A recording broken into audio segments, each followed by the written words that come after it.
Bugatti Tourbillon Nevera R, Honda Arrivederci Tuthill GT1.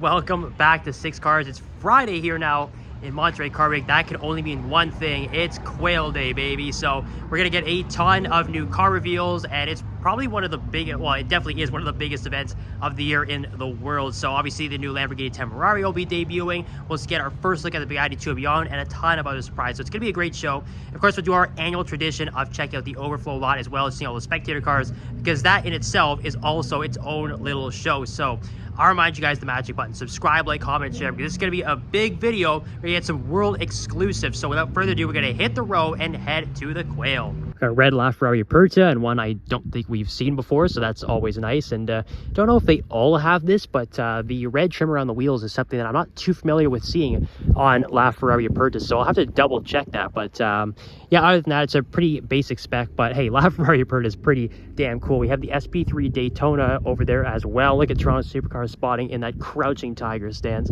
This is the one we did see like late last night in Carmel, so it's kind of hard to see the spec. Now you can see it in the daylight, that beautiful dark red with the blue stripes and gold wheels, which is something that couldn't even really see at night.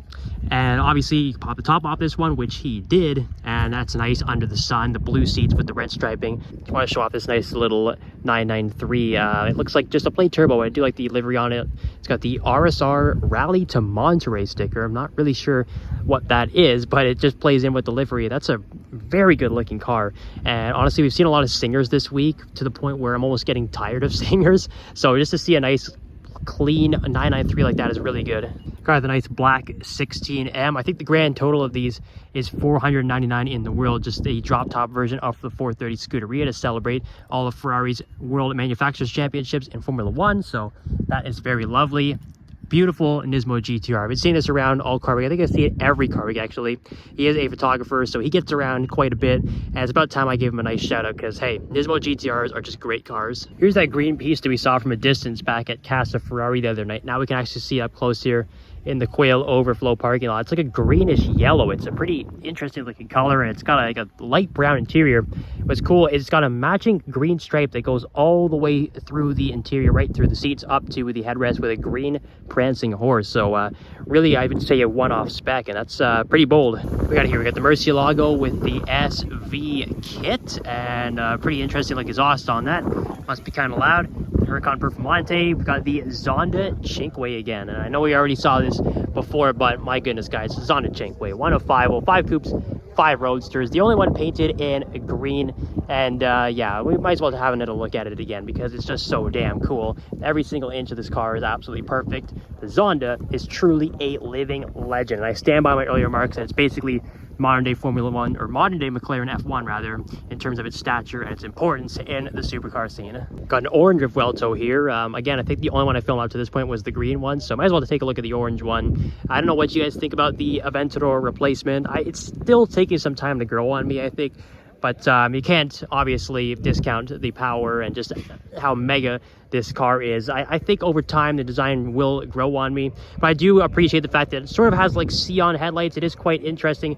It's a bold design, I'll give them that, but I don't know. Let me know what you guys think in the comments of the new Revuelto. Got a yellow 675 LT Spider, the carbon fiber roof and carbon fiber front louvers. This is a pretty interesting spec actually, and again, I don't think we've actually filmed the 675 LT at all this week. I know there's a lot going on. We've got hypercars to film, but take a minute to appreciate the 675 LT, because it's still a great looking car, honestly. And I think it's relatively on the cheap side right now. So if you have the cash or the coin to do it, 675 LT is a pretty good buy. Got another 812 comp. This time we have an Aperta silver with the blue stripes, and the blue accents does look really cool. But the most interesting part here, it's got 2 different colored seats. It's got black on the passenger side and blue on the driver's side, so that is pretty unique.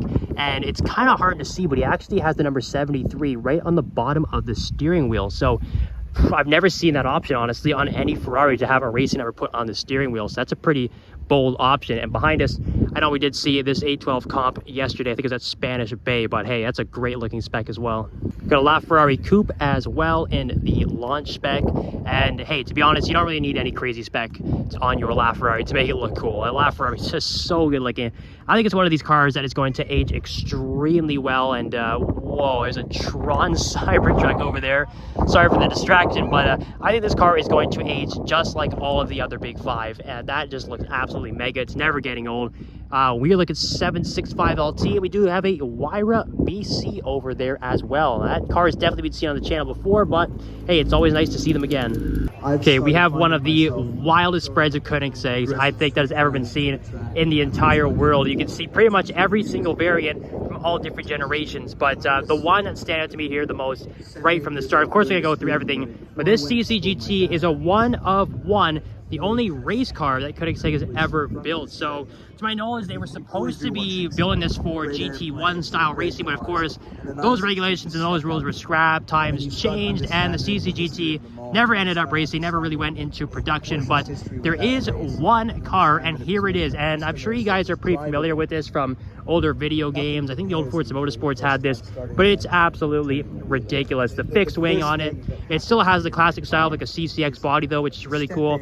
But this is a car that I've been waiting a long time to see. I didn't even think I was going to see it ever, but here it is at the Quail to kick off the Koenigsegg spread, which just goes on forever and ever. We got CCXs, Agueras, Yescos, you name it. So let's go through. A couple nice CCXs here with the black one, but the silver one beside it is a manual. And you know what, even despite all the advancements in technology and the increasing power figures of the new Koenigsegg, I think the CCX is still quite possibly my favorite. And look at that, the looks are just iconic. I mean, maybe it's a bit of bias because I grew up with this one when I was younger, but the CCX is probably still my favorite. But if we go towards the back here, we've seen this Regera before, we've seen the world record car Agera RS before, but here I believe this is the first customer Koenigsegg Yesco, and it's a pretty nice spec.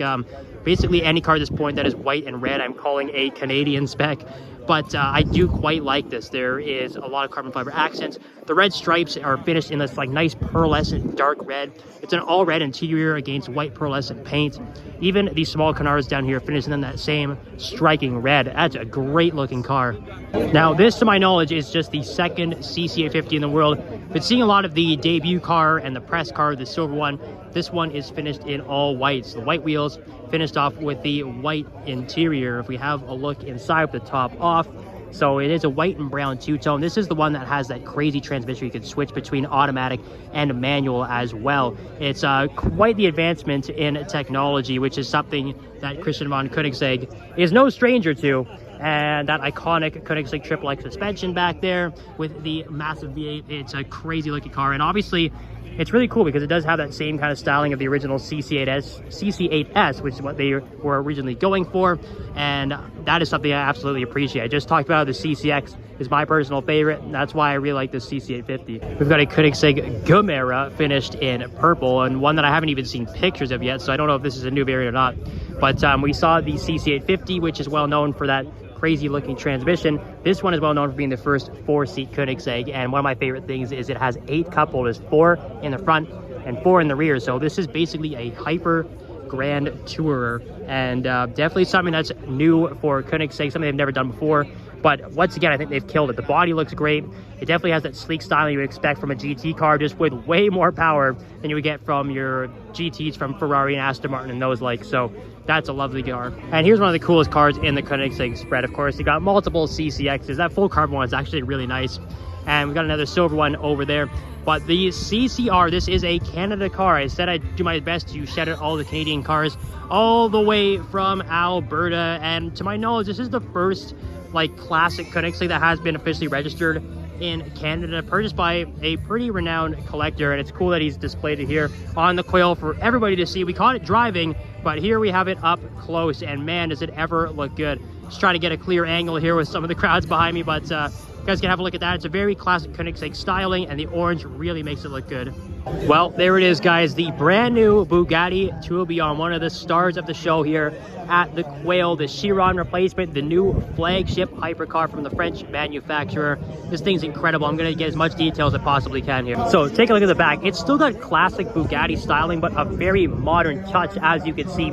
I absolutely love that they still kept the lines of the Chiron and the Veyron, just changed it just a little bit. The back is very Mistral-like. This very aggressive diffuser, I think, looks so good on this car. The main selling point, obviously, is a brand new engine for Bugatti. So they have ditched the W16, but thankfully it's still 16 cylinders. This one is a V16, naturally aspirated, but it does have hybrid assistance with Rimac battery parts.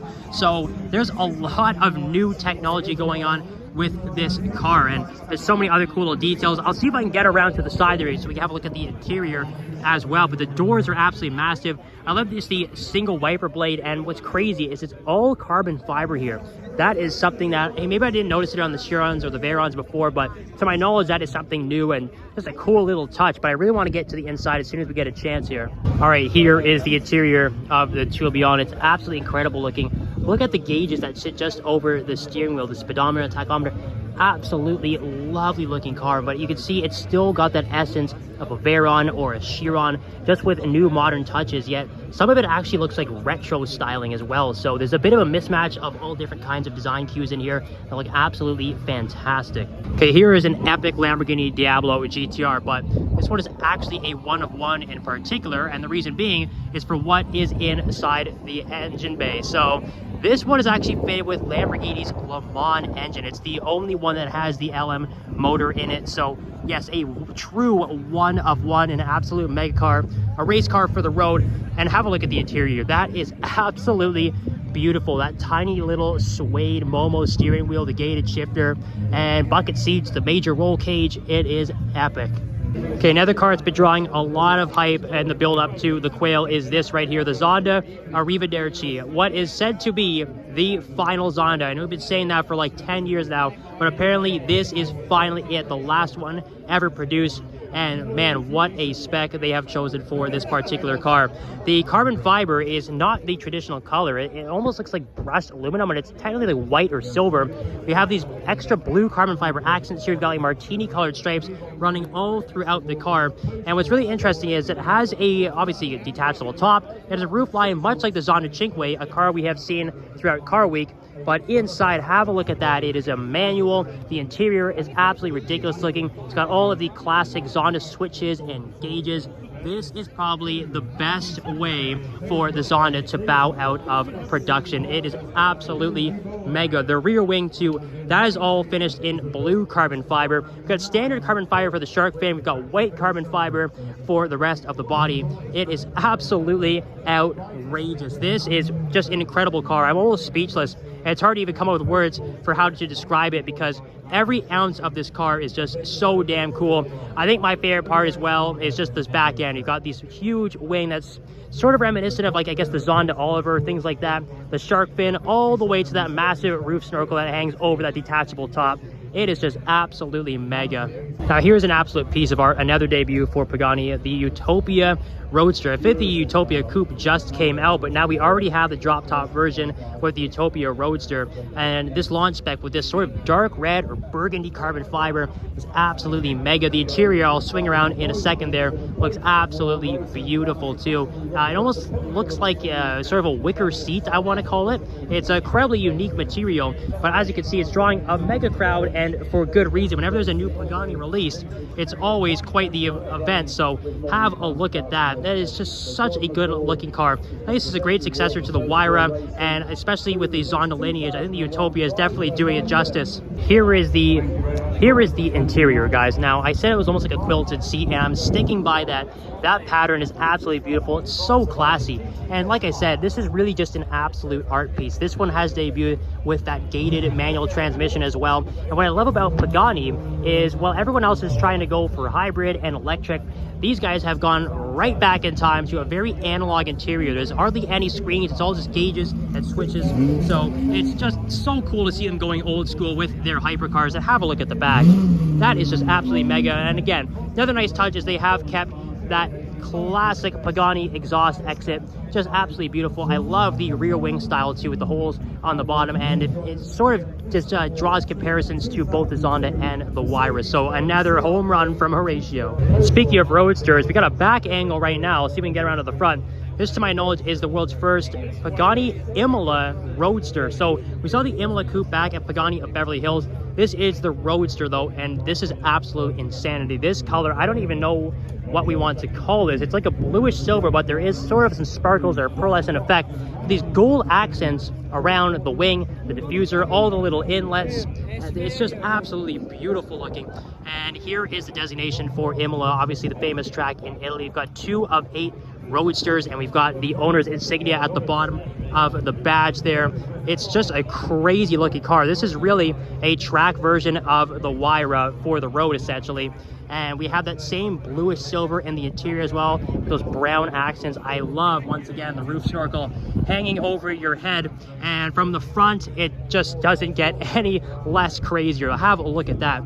Absolutely mega. They are obviously getting a lot more air out of this car with a much wilder front splitter, and we've got the Nactaduck in front there too. That is just, man, the Pagani stand once again leaving me speechless here. There is no shortage of cool cars. We have a new extreme version of the Rimac Nevera. This is the Nevera R. So we have seen a couple Neveras on the channel, so I'm sure you guys can already see the difference with all of the new added aero parts. It looks like they've changed the headlight design as well. Now, I would say this is one of the more well-known or well-recognized electric hypercar brands out there, Matze Rimac, producing some absolute winners and providing a lot of parts for other cars, just like the Tourbillon we saw over there. But this wing on the back of this Nevera R, it's pretty interesting. It didn't go for like that fixed GT wing style. It's a nice boxy wing. And here's one of the cool things about this. I do like the lights on the side here. I don't know if this is just to show how much charge is in the car. We can see them flashing. It's a nice little detail that you don't really see on other cars, but that's a cool addition from Rimac. Now here's an interesting one. We are at Touring Superleggera here, a coach building company. They always have cool, interesting creations. This new one looks like it's built on either a 550 or a 575. It's a lovely design. Obviously a lot of cool retrofitted lights and different parts on it. Looks like they have stretched the nose of the original 550 and 575 as well. And if we take a look at the interior here, definitely see it has Ferrari-esque seats in it. It is a manual as well, so that is awesome. It's gated at that too. So I'll have to check and see if it's based on the 550 to 575. Either way though, they have made a really good looking design. You can always count on Touring Superleggera to provide some winners. Okay, here is probably the star of the show, I would say, the replacement for the Lamborghini Huracan. We are at the Lamborghini Temerario, which, much like the Bugatti Tourbillon, has a brand new power plant. This one is fitted with a V8 and it revs to 10,000 RPM. So obviously it's the first time this flagship V10 has not been a V10. So the Huracan replacement, of course, fitted with a V8. But the design and styling of this car is pretty interesting. I would say the back is my personal favorite bit of this car. Obviously, it still looks very Lamborghini-esque though. And you can see there's definitely a lot of styling cues taken from some of the previous models that they've made, or some of the limited edition models. And there is a look at that V8 power plant just underneath the casing. Inside, I would say it's still very Lamborghini looking. It's I would say much like your standard Huracan or Aventador interior. So they haven't gone too radical with the design changes in the inside, but it's the outside. There's obviously the selling features and of course that brand new engine. So I'm curious to know what you guys think of this Temerario as I try to fit it in the frame here with all of the crowds. But let me know what you guys think. Is this a good direction for Lamborghini? Do you like this new power plant? And what do you think of this new design? I am, I think mixed emotions. I think it'll have to grow me a little bit. I do like this launch spec though, and hey, I think it is overall a pretty cool car. And as I see more, I'm sure I'm going to absolutely love this thing as we start to see customer cars delivered. And hey, the Huracan was such a successful car for Lamborghini. I'm sure Temerario will be exactly the same. We've got a lot of cars lined up here going to the judging stage for the awards. But one that obviously stood out to me is probably the most legendary Group B racer, I would say, the Audi Quattro S1. Absolutely mega, guys. I mean, I'm a huge fan of rally racing, especially the Group B era, which is probably the most well-known era of rally racing. And unfortunately, it ended in a disaster. But the cars it produced are absolutely mega and completely legendary. So to see this one up close and personal is an absolute treat. It's way different from the standard Audi Quattro, of course, with that massive rear wing. The interior is completely gutted, but just knowing that these cars were just producing ridiculous amounts of power and just drifting through blind corners on dirt roads is absolutely mega. I mean, have a look at that. That is motorsport greatness right there. Got a beautiful Chrysler or Dodge Viper GTSR, depending on if it was North America or Europe, if they branded it as a Chrysler or a Dodge. But hey, that's one of the coolest looking Viper race cars of all time, I would say. The PlayStation 2 branding is awesome as well. Team Orca is very famous for running these Vipers. The CLK GTR Roadster is back here. Thankfully, we have seen this quite a few times throughout the week, so, but there it is again, just in case you guys haven't seen previous videos. Of course, fitted on those HRE wheels, one of 6 Roadsters in the world, and man, again, just standing in the presence of greatness there. Okay, for my JDM fans, this one kind of blindsided me as well. I didn't even know they were going to release this. This is the Integra HRC prototype, so this would sit obviously above Type S.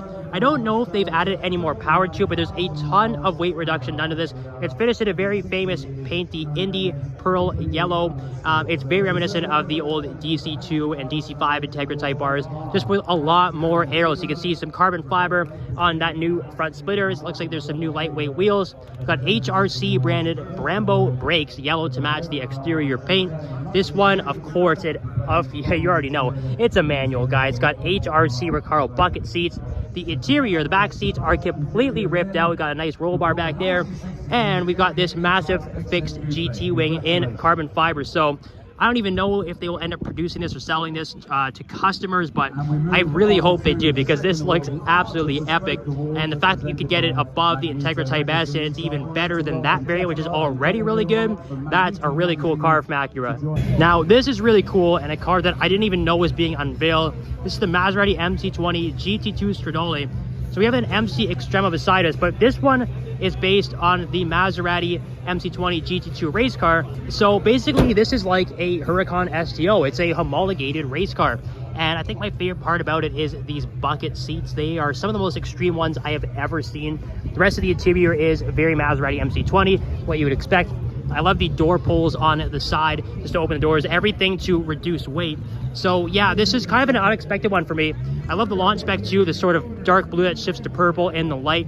It's a great looking car. It's nice to see Maserati making interesting stuff again, and things that are obviously bred for the racetrack and built for the road. The little swan neck wing is a great addition too, but I can't wait to see this on the road. This is such a cool looking car. Now, this one I'm honestly not too sure about. It's at the Porsche booth, but it looks like a Restomod for 993 Speedster. The Sonderwunsch program obviously allows you to customize modern 911s and other Porsches to the extreme details. So I don't know if this is a Restomod that Porsche has released themselves, or maybe you could send your 993 back for some extra customization. But there's a lot of carbon fiber going on in there. Very gutted interior. It's got a real race car vibe to it, and it looks pretty damn cool, I gotta say. This is, again, one thing I was not expecting to be released, but hey, leave it to Porsche to give us some cool surprises. We also have a special edition 911 Turbo that has been revealed here, the Turbo 50. So I believe just 50th anniversary of the actual 911 Turbo model, but there are some obvious differences in the interior. I do love that pattern they got on the seat back, and they got the Turbo 50 branding in the headrest. It comes with this nice little turbo livery down the side as well, the gumball racing stripe, and even the glove box, if you guys can see in there, let me do a quick little zoom. Even that has the same like quilted, I want to call it, pattern. The back into the seat has it too. That is absolutely beautiful. I don't know how many of these they're going to be making, but it's a nice little tribute to the 911 Turbo. We're at the Czinger booth now, and I know we've seen these cars on the channel before, but they're still pretty wild. They are setting track records everywhere. What's interesting about this car too, it's entirely 3D printed, and there's a few on the stands over there, but I'm showing you this one in particular because this is production car number 01, so that should only mean that this is the first customer car in the world. And obviously the exterior design is ridiculous. It's really cool looking. But what's also very interesting is the interior is much like a fighter pilot plane, because the passenger actually sits right behind the driver. You don't sit side by side, so kind of hard to see out of the back what's going on in front of you, but you get a real fighter pilot like experience out of this car. And they are blisteringly quick, as I mentioned, setting track records all over the world. And hey, you know what? I think it looks pretty good too. Got the Gordon Murray stand here. Looks like the two road cars, the T50 and the T33, are being a bit swarmed, but arguably this is the coolest of the bunch here. It is the T50S Niki Lauda, the track-only version. Of course, this is technically the spiritual successor to the McLaren F1. We already know that. The 3.9-liter Cosworth V12 revs to 12,000 RPM. It's incredibly lightweight, so the power to weight is absolutely mega. But what's cool about this T50S Niki Lauda, of course, since it is not street legal, they can pretty much do whatever they want. So a lot of added aero on the front. In particular, I really love the rear wing and the shark fin, of course, with Niki Lauda's signature is a nice touch. And the back, the infamous fan. We already know why this car is so famous, of course, well, legendary designer and the successor to the McLaren F1, spiritual successor at that. But the fan producing all that downforce is the real selling point here. Here, the super quick air jacks just went up on the T50S and Niki Lauda as well. So now the door is open and not too much of a crowd. Just a quick peek inside the interior so you guys can see that center seat position. Very much like the McLaren F1, of course, unlike the road car, this one is completely gutted out. And yeah, obviously going for complete function with this car. Man, just incredible again from Gordon Murray. Now, I know we've got a lot of car debuts today and a lot of hypercars here, but this tribute to World Rally Cars could be my favorite section in the entire Quail this year, because I'm a huge sucker for rally cars. We already saw that Sport Quattro S1 over there, and now we've got the whole collection. All of its friends are here. So everything from this Lancia Fulvia to an Escort RS Cosworth, see a 205 Turbo 16 and an MG Metro 6R4. We're going to look at that in a second. Look at that. We got a Delta S4, a couple of 037 Stradales. So yeah, we're going to spend a bit of time here and look at some of these in more detail. I got to talk over the copyright music, so apologies if I do sound a little louder than normal, but MG Metro 6R4 is a car that I've been dying to see, and one that is new to the channel. I've seen most of the Group B cars, the Group B Legends before, but never the MG Metro 6R4. To my knowledge, this is basically an XJ220 engine without the turbos. It's an absolutely ridiculous car, and you can see how hippie all these Group B cars are. And just take a look at the 205 Turbo 16 as well. Again, much like the Audi, one of the most well-known Group B cars in existence. And what's my favorite part of the Turbo 16 is that huge wing that wraps around the roof and covers the entire back end of the car. And just to have a look at that, it's absolutely mega. We've got a, I think it's a Rally 2, the Olsbergs MSE. We've got the Delta S4, which is an incredibly famous version of Lancia Delta, of course, the Group B variant. Everyone knows of the Delta HF Integrale Evo, which is the smaller one. The Delta S4 is the crazier variant of that raced in Group B. And you can obviously see how ridiculous it is at the back. Everything's cut up, those crazy exhausts. Once again, just producing a ridiculous amount of power. Safety was far down the list of priority with these cars, but look at this, even more cool stuff over here. We've got the pair of Lancia 037s over here. This is probably my favorite Group B car ever, maybe my favorite rally car in general. I think the 037 is just such a unique design. Most of these Group B cars are hatchbacks, obviously. Well, I know this one is, but it doesn't have the traditional hatchback styling. This one's more of like a sports coupe, if you want to call it that. But it's just such a good looking car from every single angle. We've got the full engine exposed back there. Everything looks like it's basically original, like it hasn't been cleaned up too much since its rallying days. But over here, we have a Ford RS200. Obviously, you can see the matte black design, the Hoonigan sticker. This is the one that was owned by Ken Block and the Hoonigan crew. And if you played, I guess it was in Forza Motorsport. I'm not sure if it's in any other video games, but that's where you'd probably recognize this particular RS200 from. Once again, just another legendary Group B car. There's the second 037 over there with the classic Martini livery.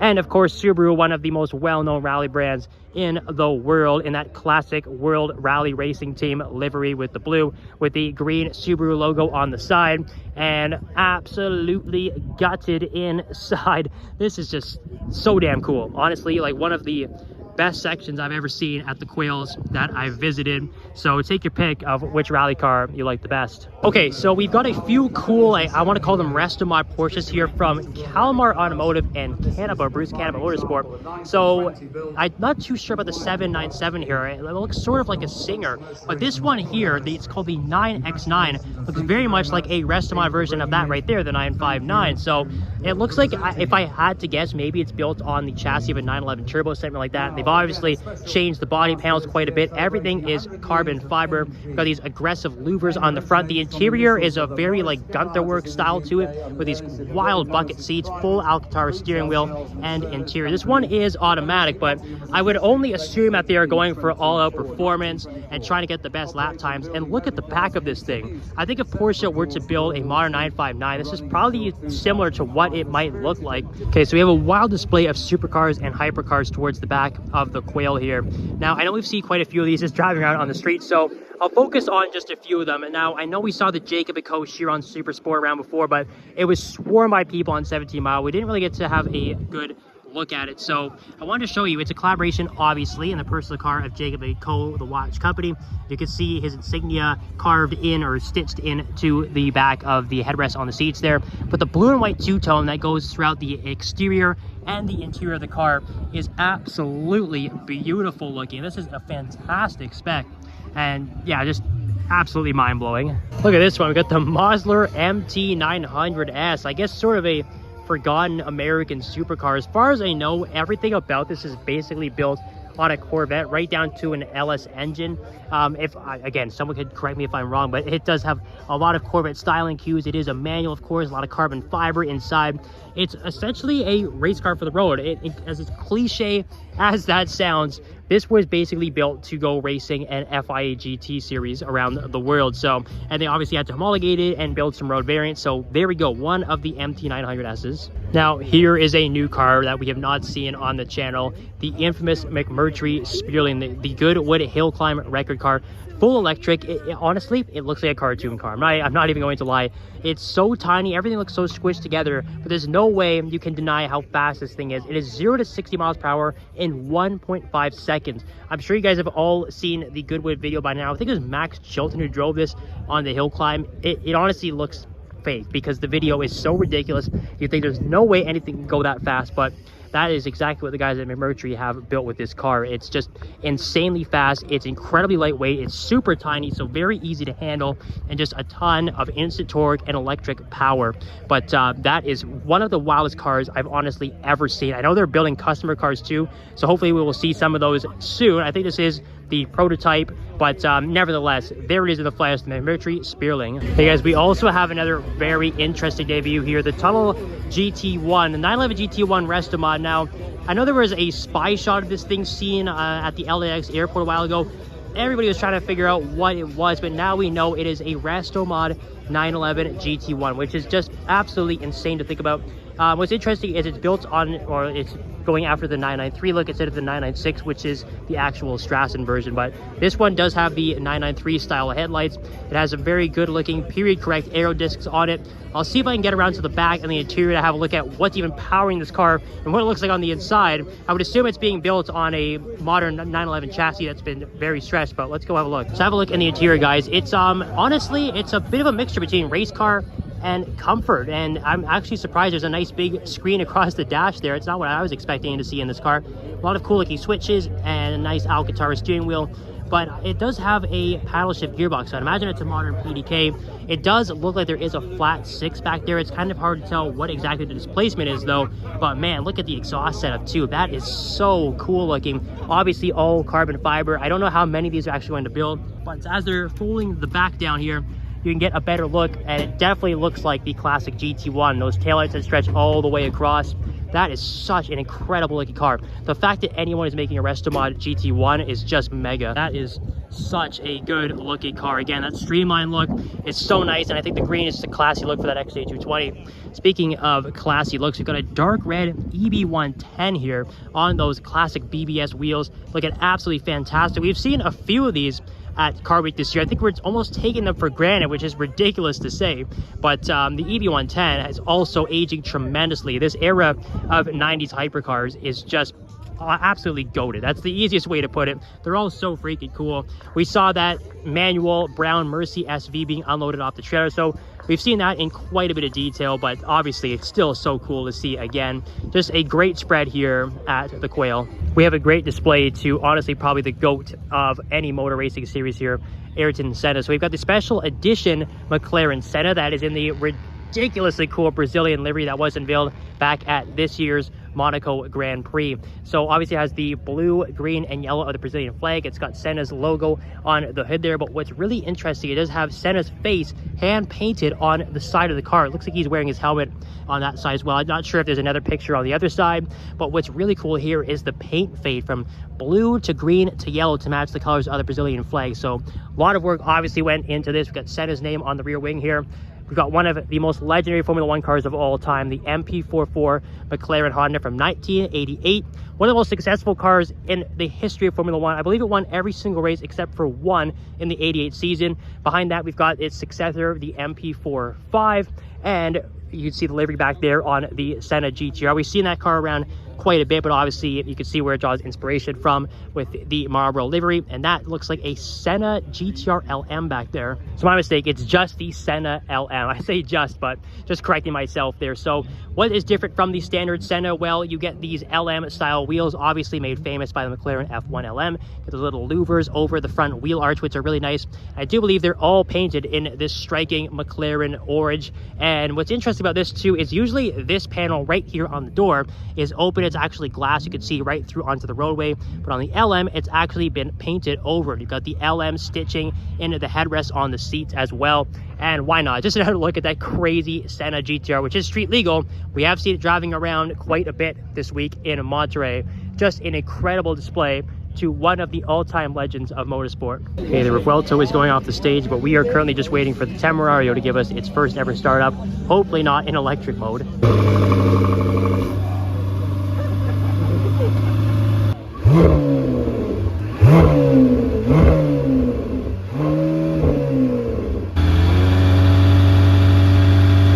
That is your first chance to hear the brand new Lamborghini V8 and Temerario that revs to 10,000 RPM.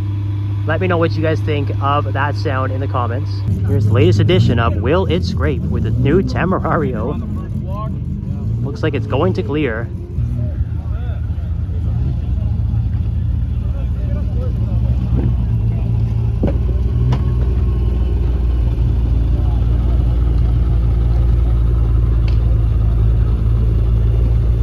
So there it is, guys, the Temerario, a little bit of driving action, and just one little detail I wanted to point out to you guys that we couldn't really see all the crowds before, but I do love how the back of the rear tires is exposed. Much more aggressive look than the previous Huracans and Gallardos. Nice little diffuser on it too. So there are some good styling cues on this car. I'll be interested to see some customer specs when they roll out, but the launch spec is honestly pretty good.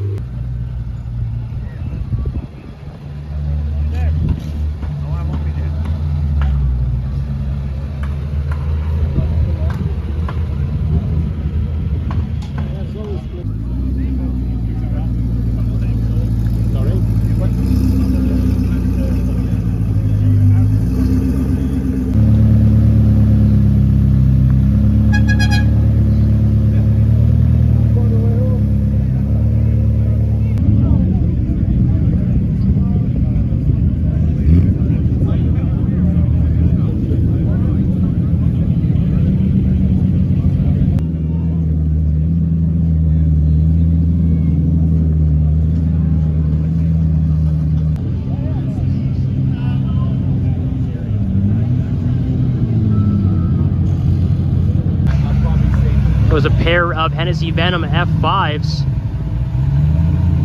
Haven't really seen them so far this car week, but man, they do look good. Gotta admit, that's a great spec on this baby blue one too with the stripes. I'm not even really sure what this is that's leaving. Maybe oh yeah, it's one of those Resvani cars. Not really sure what that is based off of. There's another Resvani tank here. We got the roof rodeo there. That's interesting. Looks like they're putting the roof on Koenigsegg Honda Arrivederci there. There goes that Ford Fiesta rally car. And there's the Eccentrica Diablo. Lovely Restomods, sounds fantastic. There's the Valor. Whoa, wait, hold on, there goes the 959.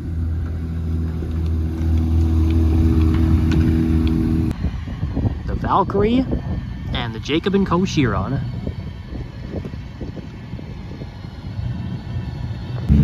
Goes Tommy Mackin and Subaru. Oh, and Myers Manx there It's about to suffocate everybody. How many people can you fit in a McMurtry Spearling? Apparently 3. Delta S4, yes. So we didn't miss all the Group B cars while we were waiting for the Temerario.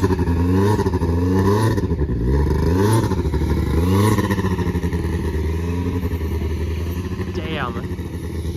And there's that Kalmar 959 thing too. Still looking pretty wild. Got the Zingers loading up. Looks like we are pretty much wrapped up here, guys. All right, Gordon, what do we got here with the little accessories? We got a Sheeper Leaper over here, man. Oh, right. Oh, right. Let's go. Wait, watch this. Wait. Oh.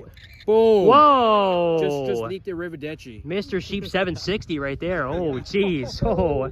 Well, guys, that might be a good time to call the wrap here at the Quail. Absolutely hectic day. So many new car reveals.